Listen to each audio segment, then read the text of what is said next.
In this video we're just going to look at using the red frame recording marker on the Panasonic GH6.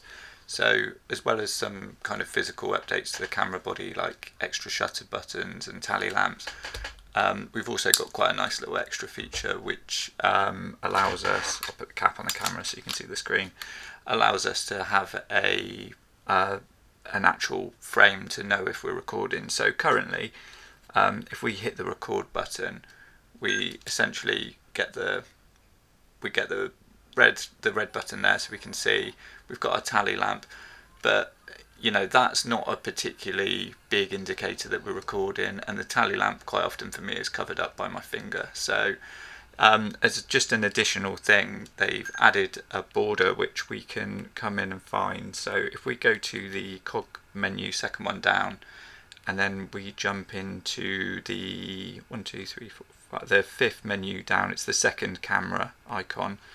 Right at the bottom of that mode we've got this option here, so the red record frame indicator is called, and then if we turn that on and we just come back, if we now record, you can see we've got this really visual indicator that the camera is actually recording.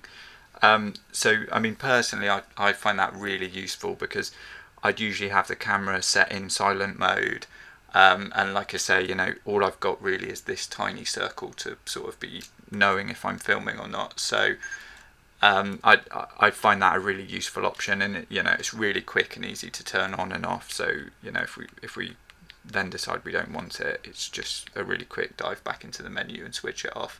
So hopefully you find that useful. If you did, give the video a like, and if you want to see more GH6 content, then please subscribe to the channel.